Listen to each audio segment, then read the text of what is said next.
Hi everybody and welcome back to part 2 of this festive football analysis video with me. You can go back and watch part 1 if you haven't already, and touching on the tweak that we made within the Chelsea game to bring back control within that one, and talking about Hwang's movement in behind across the games against Chelsea, Brentford and Everton.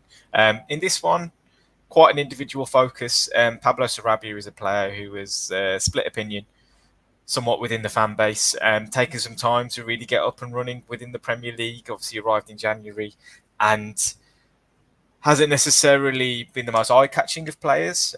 Struggled physically to cope, and still does to an extent. But I think there have been ways and means for us to get around that and make sure he's still having an influence on games. Just to kind of contextualise what it is about Sarabia that has been so influential. And I think you'll see some of the figures and stats coming across the bottom. Obviously, he is a highly creative presence, and has a knack for scoring goals. Two very important elements. It's all kind of changed with what was essentially a 10-minute cameo against Spurs, where he got the assist and a goal to kind of win the game for us. Who knows what might have happened if he hadn't influenced the game in that short period of time. But with Neto out, he's really kind of made that third position across the front line his own, alongside Mateus Cunha and Hwang Ki-chan. What is it about him? So I think we know he's not very quick. We know he's not very physical. He hasn't really got that low centre of gravity to get away from people if he has the ball and stuff either. He's a smart guy though, able to not necessarily press well, but he understands his out of possession game, and you can see him often actually directing people once he actually goes and makes a press to kind of back him up and things like that, which I think is important for Gary O'Neill as well. But ultimately, you just want to get his left foot in the game as much as possible.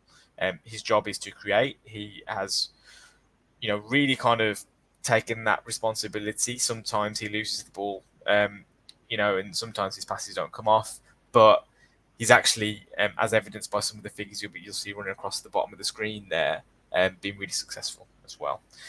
Just to kind of point out something really important, I think, regarding positioning, which I've touched on in previous videos.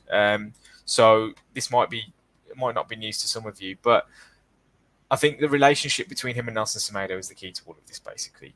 On that right-hand side, I mean, most coaches will talk about this when it comes to positioning on the field, but players, you don't want them playing on the same lines. Now, what that means in practice is that this is a kind of our natural out-of-possession shape at the moment, in possession shape, sorry. Nelson Semedo, if he takes a wide position, Pablo Sarabia is inside.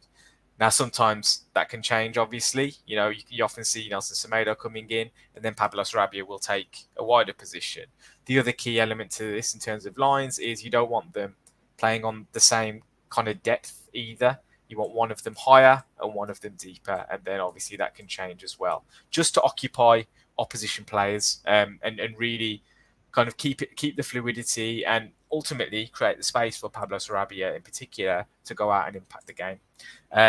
Few pieces of evidence to kind of highlight this now. Some of them slightly more intricate than others, and I appreciate it can be difficult to kind of show this without moving footage, but I've done my best to kind of highlight in the games across the Christmas period, which see here against Brentford. So Santi Bueno has the ball, plays the ball out to Sarabia. This is quite a simple one. Semedo makes a run beyond him before the ball arrives. He takes his midfielder away. Sarabia actually picks up the ball in that kind of position just before the halfway line. Semedo continues his run and he whips the ball in behind, and Semedo gets in behind the defence and has a chance to cross the ball. Really simple one, straightforward. Nothing came of it, but again, a piece of play which really kind of brings the best out of Sarabia in terms of his quality with his left foot for a start. Slightly more intricate one here. You can see obviously that Semedo has picked up a higher position than Sarabia at this point. I'm talking again about that, not playing on the same lines. He's the wide man, Sarabia slightly inside and deeper. And then the introduction of a third player, also really important to get players around Sarabia, because again, that that inability to withstand contact, I think, is something that it really lets him down. So if he has an option to pass too quickly, then he can start making things happen with his intelligence, with his quality. So Hwang comes in here. Another thing which I think has improved within Hwang's game is his ability to hold the ball up when under pressure as well.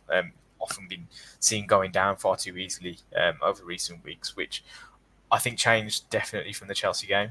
So maybe someone's had a word in his ear. But yeah, he has Pinnock to his back. He's under pressure. The ball actually then goes out to Nelson Semedo, and Sarabia is the one making the third man run there on this occasion. Um, Even though he isn't quick, I think, if as long as you have those moving parts happening, he can get away from his man. And he actually crosses the ball, kind of pulls it back to Cunha on this one, and has a shot which goes just wide. But again, showing his quality. This one against Everton. So again, overlapping runs are important in these kind of situations. You'll see Semedo and Sarabia kind of cross paths almost. So Sarabia goes out on the wide angle, makes an overlapping run. Semedo carries the ball inside. Again, Hwang joins in to support. And then the ball actually goes back out to Sarabia. Now, Semedo is really, really important to this. As I say, this relationship is predicated on him doing a lot of running because of his pace, because of his ability to get up and down the flank. He then makes a second run to overlap Sarabia, which one creates a potential angle for a cross whipped in with his left foot to the back post. But on this occasion, Sarabia actually plays it back into Semedo for him to cross the ball. But again, it gives Sarabia the option as opposed to limiting his ability to create something there. And then we have the second goal in the Everton game as well. Again, I've picked up on this just now. Semedo almost playing as a third forward in this position. Sarabia really touch tight to the touch line, and Tommy Doyle spreads the play really nicely. The interesting thing for me here is that Everton should probably have a man a bit tighter to him because they're playing with the back five, but we've obviously taken advantage of that. And his first movement is inside. Now, Semedo, again, making a really important, unselfish run, pulls out wide, creates that channel for Hwang to then move into. And then Sarabia has the quality of pass to make something, again, of that. And it's subtle. It's interesting. We know he's not the kind of player who's going to do stuff by himself. But when you're coaching these patterns of play, you're doing it to try and maximise a player's strengths. And I think at the moment, Sarabia we're getting the best out of what he can achieve within this league, within the tempo of game that we're playing. I said this on Twitter recently. When the game is chaos, he's almost non-existent. But as soon as the game slows down and he has a bit of time and space, he looks like he's capable of producing anything, frankly. There was another pass that he picked out to Matheus Cunha against Brentford where Cunha took it on his chest. Unfortunately, he had a defender tight to him at his back, but Sarabia clipped it in behind wonderfully. I obviously showed examples of Hwang running in behind in the first video that I uploaded in this kind of two-parter, where Sarabia picked Hwang out in behind against Chelsea. Should have done a lot better with that chance. But we've also seen with his introduction into the team, just extra level of set piece delivery. He got the assist for Lemina's goal against Chelsea and Lemina's goal against Brentford as well. Those two pieces of quality aren't necessarily that evident in other parts of the team, and we do lack, say, someone like Ryan Aït-Nouri kind of getting into positions in the final third. He doesn't necessarily come up with the goods enough, despite how good he is for us as a player within the team. Another interesting point, Gary O'Neill was famous within at Bournemouth, sorry, at least, for coming up with kickoff routines. This one didn't necessarily come to anything, but this was in the Everton game, the start of the second half, where there was a short couple of passes. It was laid into Sarabia to then play all over the top. You can see Hwang running in from his starting position on the halfway line in behind here. Pass goes awry. I think the ball in from Cunha was a little bit too quick for him to really kind of get a nice drift on it into play into the path of Hwang. But he's the one that's being tasked with playing that killer pass. And it's just pure evidence of what he is in the team for at this moment in time. And again, just to kind of graphically, he's finding straight away. So,